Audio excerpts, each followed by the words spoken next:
and in some cases predominantly AR platform rifles, are built that you can use the weapon system against another person in a simulated event, where we get to shoot at each other. All too often, we're on the range today, we're shooting at the old RPSC or ST1 targets. The target is static, Shaun, it's not shooting back.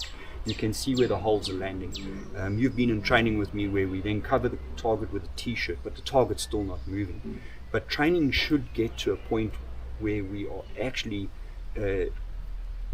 undergoing simulated exercises that could replicate an everyday event that you could find yourself in, such as an invasion in your home, an attacker next to your vehicle, an attempted hijacking situation where you actually get to use force against somebody else that's probably going to be using force against you. Okay.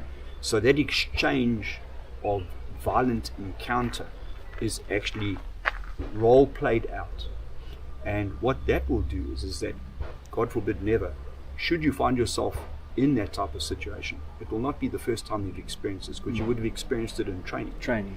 And obviously there's consequence. If you make a mistake, you shoot somebody by accident, they feel it, and there's penalties.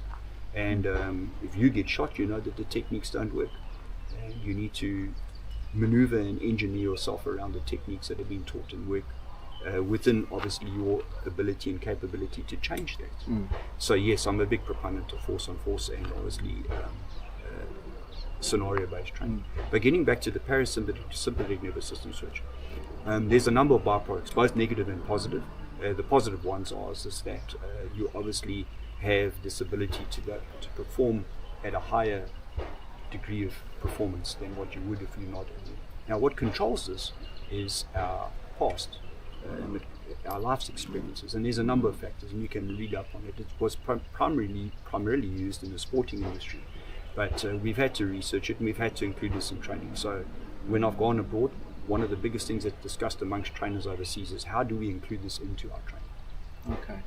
And what would some of those consequences or neurological factors be? Could you give a couple of what happens to someone when they, for example, surprised in their home in the dead of night, completely unexpecting, they've got an intruder in their home? What is likely to physically happen to them? Because I think a lot of shooters that haven't thought about that, haven't been there, heaven forbid, but haven't been there, just believe, well, I'm armed, I'm going to pull out my firearm and all is going to be good. They have no comprehension of what their body will do that they're going to have to deal with before they can do anything. Maybe a few of those. Okay, just some of them is that you would have obviously an elevated heart rate. So your heart rate is going to be elevated without doing any physical activity. Your heart rate will be elevated. Your pupils will dilate. Now that has a direct impact on what you are able to see in terms of depth perception and obviously peripheral vision.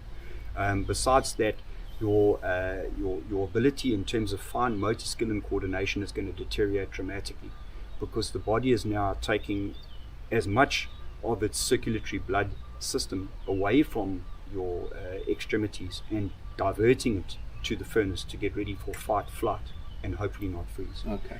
So those are just some of the byproducts of that. And we get to see that in T4E training. We've had experiences here where we've run training in the buildings down here at Colt Shooting Range where we've had seasoned people that have been involved in the shooting industry have an experience. There's been an activity that's taken place in a simulated home invasion, and for them to walk away and we say, when did you decide to fire your gun? And they blatantly say, well, I never fired my gun. And then when we count the cartridges in the gun, two cartridges have been discharged. At a person who wasn't involved in the event, someone who was running away. And people watching this might think that is impossible. That's exactly what happens. Then we ask him, did you see the sights on your gun? No. Never saw the sights once in the engagement. There was no time to see the sights. And the reason being is our focal point is on the biggest threat, the person closest to us that's trying to cause us harm. So this needs to be factored into your training. And all too much we focus on shooting these RPSC targets, focusing on hitting the A zone because that's where the maximum score is. Where in fact, when we do T4E simulated scenario-based training, it's so far from that, it's unbelievable. Okay, so that actually explains it nicely. What about the linked, I think, to that, although it's a topic I'm sure on its own, the medical first response? How do you relate to that? How important is that for a shooter, or anybody for that matter, but specifically a shooter? I have said this for some time now, being a pre-hospital emergency medical technician, that if you are somebody who believes in self-preservation and is probably going to be an immediate responder, not a first responder, you would need to seek to upskill yourself in pre-hospital emergency medicine. Now, what I mean by this is there's a lot of good schools out there, but be very careful of the hype of the TCCC that's being offered. The donning of all the equipment and running around on a shooting range and shooting hundreds of rounds is not medicine. I would steer people to a really good quality international level first aid qualification. First of all, this will teach you the bare basics that you would need to know. And I'm not going to mention any of the schools, but you definitely need to look at that. A registered good quality stop the bleed course as a bolt on to a good quality first aid course. Okay. There are other names that are thrown around in the industry, the TCCC.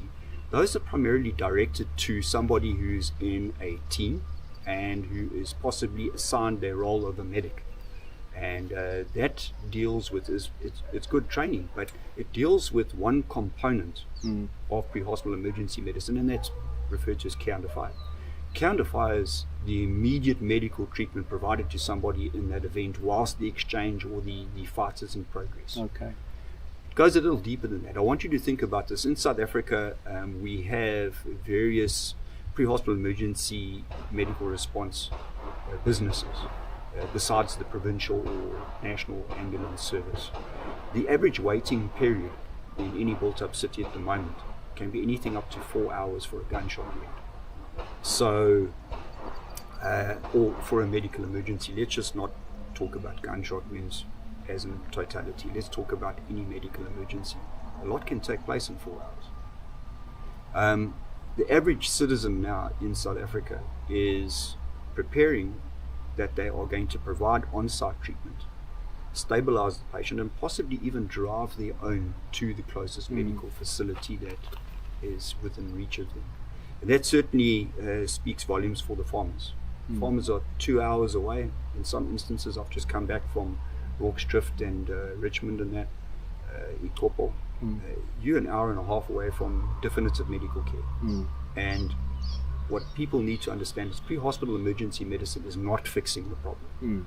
You're getting the person to definitive medical care in a condition that the doctors in the trauma unit, x-rays, and in theatre can repair the problem. In other words, you're buying time. You're really buying time. So to keep in mind as well that in South Africa we also have very strict controlling mechanisms when it comes to pre-hospital emergency medicine. So you've got to stick within protocols. I would seek out good quality first aid training. I would say that as a starting point. I would also say that attending a recognized, registered stop the bleed course for hemorrhage control and attend that type of training would definitely upskill yourself. There is some training that's being discussed at the moment by the universities of which I'm involved in.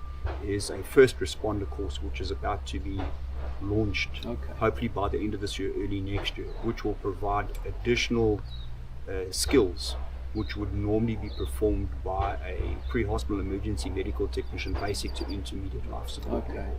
So that's something to be on the lookout for. Okay, I think we've covered a huge amount of ground, and I think we could probably talk all afternoon because these topics are hugely important and very critical. Is there anything else that you feel should be in the context of our discussion? And I'm sure it's going to be an ongoing discussion. Anything else you feel we should raise to the attention of the interested firearm shooter in the context of this initial chat? I would say, if I can give any advice to any of the industry people that circle the industry, I would say, first of all, become a member of SAGA. They are our voice piece for our firearms and for our ability to keep our guns. That's the first thing. The second thing is I would join a shooting club of sorts. It doesn't have to be some tactical club. I would join whether it's the local shooting club or even if you have to travel and you get to shoot, because I do believe supporting that side of industry is extremely important, and also it allows you to interact with other like-minded people. And then, of course, on top of that, I would steer people into going out and seeking additional training. Go out, do your research, and seek additional training. You've possibly chosen your first firearm as a self-defense licensed firearm, and the repercussions of the use of this firearm in a self-defense scenario can be extremely costly, and unless you're prepared for that, it could be a problem. So I would definitely suggest that. But Saga, definitely joining Saga or one of the organizations that represent us is of paramount importance. And then joining a shooting club, seek additional training. Finally, in my parting shot, I would like to say, support the local industry. There are so many good guys in the local industry, and I'm not saying that because I'm in the industry, I'm saying that because I know of them. There's some really good guys in the Cape Province. We've got some good trainers up in Joburg and Gauteng. We've got really good trainers. Support the local industry. Some guys have gone and made it their livelihood, and this is their life, their lifestyle. So support them, because they will most certainly be able to give you good quality training, and at least you know that you are supporting the local partners. Excellent. Thank you very much, Dean. I'm sure this has been of huge interest to most firearm shooters, and I would really like to extend this possibly down the road based on questions that may come of this discussion. But thank you very much for the opportunity to go through some topics I think not normally covered. It's not just about running and gunning. These things are hugely important. So thank you. And thank you for what you are doing to help us in the industry as shooters. Thank you. Thanks, Shaun. I appreciate that. Thank you very much. Thank you.